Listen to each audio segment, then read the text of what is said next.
Heart की कुछ conditions हैं जो काफ़ी लोग कन्फ्यूज़ रहते हैं, इंटरचेंज कर लेते हैं आपस में। जैसे कि heart attack, cardiac arrest, heart failure. ये तीनों चीज़ें डिफरेंट हैं, डिस्टिंक्ट हैं। एक दूसरे के लिए इनको इनके वर्ड्स यूज़ नहीं किए जा सकते। हार्ट अटैक जो होता है वो बेसिकली ये होता है कि जो नाड़ियाँ हार्ट को सप्लाई कर रही हैं, जैसे हार्ट पूरी बॉडी को सप्लाई करता है ब्लड, वैसे हार्ट को भी ब्लड चाहिए होता है। और जो नाड़ियाँ हार्ट को सप्लाई करती हैं ब्लड, उनमें अगर कोई ब्लॉकेज हो जाता है या कोई उसमें रुकावट आ जाती है तो उससे पेशेंट को हार्ट अटैक आ जाता है, क्योंकि हार्ट को ब्लड नहीं मिलता है। सो जिस एरिया में हार्ट को ब्लड नहीं मिल रहा है, वो एरिया ख़त्म होना शुरू हो जाता है। जो पेन होती है वो ये सिग्निफाई कर रही है कि जो नर्व हैं, वो आपको आवाज़ दे रही है कि कुछ करो, ठीक है? तो वो आपको उस पॉइंट पे आपको you have to be alert and go to the doctor and immediately start treatment. जितना जल्दी हम ट्रीटमेंट करेंगे, उतना हमारे बेटर रिस्पॉन्स मिलेगा, उतना जो डैमेज हुआ है वो कम होगा। जैसे-जैसे टाइम गुज़रते जाता है, more and more tissue starts dying. We have the dying tissue, we have the dead tissue. तो जितना भी टाइम निकलते जाता है, जो डाइंग वाला है वो डेड में कन्वर्ट होते जाता है और वो बाद में फिर जल्दी से रिकवर ना भी हो। सो एक तो ये हो जाता है, जिसको हम हार्ट अटैक बोलते हैं, पेन हो गई, सिम्पटम्स आ गए हार्ट अटैक के और हार्ट अटैक हुआ।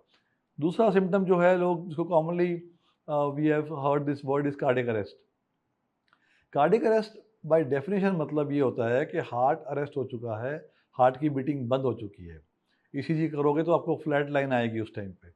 अब इसमें ये होता है कि जो हार्ट अटैक होता है, कई बार वो मैसिव होता है, उससे कार्डियक अरेस्ट भी हो जाता है। कई बार रिदम डिसऑर्डर के कारण भी कार्डियक अरेस्ट हो जाता है, तो मल्टीपल कारण होते हैं। इसकी इम्पोर्टेंस ये है कि हमें अगर हम 3 मिनट के अंदर-अंदर हार्ट को फिर शुरू कर देते हैं, तो ब्रेन डैमेज नहीं होता है, वरना कई बार अगर लेट हो जाते हैं, तो पेशेंट शायद रिवाइव हो जाता है, पर ब्रेन रिवाइव नहीं होता। उसे फिर हम ब्रेन डेड पेशेंट कहते हैं।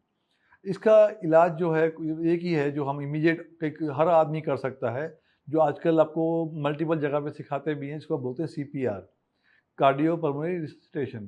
इसके अंदर हमें हार्ट लंग को सपोर्ट करना होता है। सो इमीडिएटली अगर आप किसी को देखें रास्ते में गिरते हुए, कार्डियक अरेस्ट से कोलैप्स होते हुए, तो उसका जो मसाज होता है, कार्डियक मसाज वगैरह, हमें शुरू कर देना चाहिए। So this is about cardiac arrest. Then we have a term called heart failure. अब heart failure is not cardiac arrest.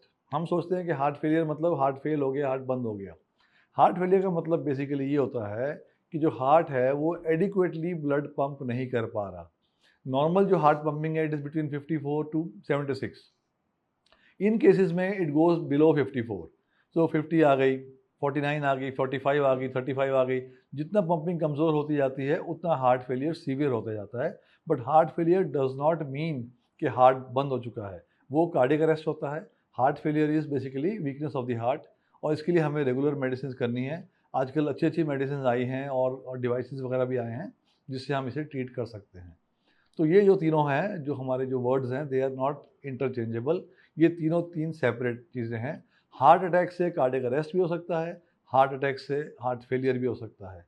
इसलिए हमें हार्ट अटैक प्रिवेंट करना और ट्रीट करना बहुत ज़रूरी है।